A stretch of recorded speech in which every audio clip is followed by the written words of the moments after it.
நண்பர்களுக்கு வணக்கம். இன்னைக்கு நம்மளோட அகிராஸ் கிச்சன்ல barbecue nation style crispy corn எப்படி செய்யறதா பார்க்க போறோம். இதுக்கு மீடியம் சைஸ் டம்ளர்ல 2 டம்ளர் அளவுக்கு தண்ணியும் 1/2 டீஸ்பூன் அளவுக்கு உப்பும் ஆட் பண்ணிருக்கேன். இது கூடவே பாத்தீங்கன்னா 1/2 கப் அளவுக்கு ஸ்வீட் கார்ன் இல்லைன்னா மீடியம் சைஸ் ஸ்வீட் கார்ன் ஒன்று வந்து உரிச்சு எடுத்துக்கலாம். ஸோ இதை வந்து 5 மினிட்ஸ் மட்டும் நம்ம வேக வச்சு எடுத்துக்கணும். இதை எப்படி உரிக்கிறதுன்ற வீடியோ வந்து நான் ஏற்கனவே அப்லோட் பண்ணியிருக்கேன். ஸோ டிஸ்கிரிப்ஷனில் லிங்க் தரேன், மறக்காமல் பாருங்கள், அது உங்களுக்கு ரொம்ப யூஸ்ஃபுல்லாக இருக்கும். இப்போ நம்ம வேக வச்சு எடுத்திருக்க ஸ்வீட் கார்ன் கூட 1 டீஸ்பூன் அளவுக்கு அரிசி மாவும் 3 டீஸ்பூன் அளவுக்கு சோள மாவும் நான் ஆட் பண்ண போகிறேன். ஸோ 1:3 தான் இதுக்கு அளவு. இது கூடவே வந்து ஒரு பிஞ்ச் அளவுக்கு வந்து மிளகுத்தூள் ஆட் பண்ணிக்கோங்க, கொஞ்சம் டேஸ்டியாக இருக்கும். அவ்வளோதான். இப்போ இதை நம்ம வந்து பொரிச்சு எடுக்கணும். ஸோ எண்ணெய் பார்த்தீங்க அப்படின்னா நல்லா செம சூடாக இருக்கணும். போட்டோடனே நமக்கு நல்லா வந்து பொரிஞ்சு வரணுங்க.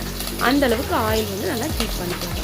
இப்போ இது எல்லாத்தையுமே நம்ம வந்து ஆட் பண்ணிடலாம். ஸோ நல்லா பொரிஞ்சு அந்த கார்னோட கலர் பார்த்தீங்க அப்படின்னா நல்ல ஒரு கோல்டன் கலருக்கு வந்து சேஞ்ச் ஆகும். அந்த ஸ்டேஜில் வந்து நம்ம எடுத்துடலாம்.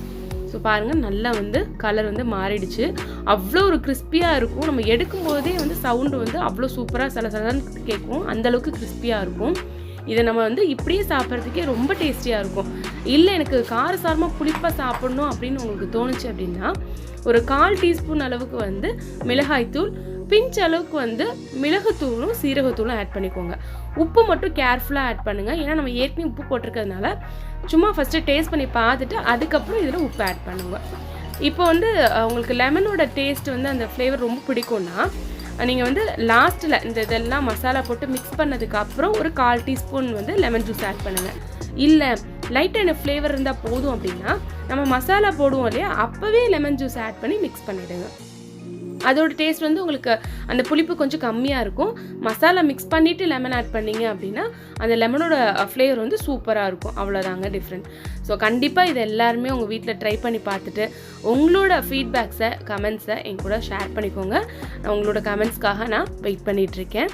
தேங்க்ஸ் ஃபார் வாட்சிங் ஃப்ரெண்ட்ஸ். கண்டிப்பாக இந்த வீடியோ உங்கள் எல்லாருக்குமே ரொம்ப பிடிச்சிருக்குன்னு நான் நம்புகிறேன். பாய்.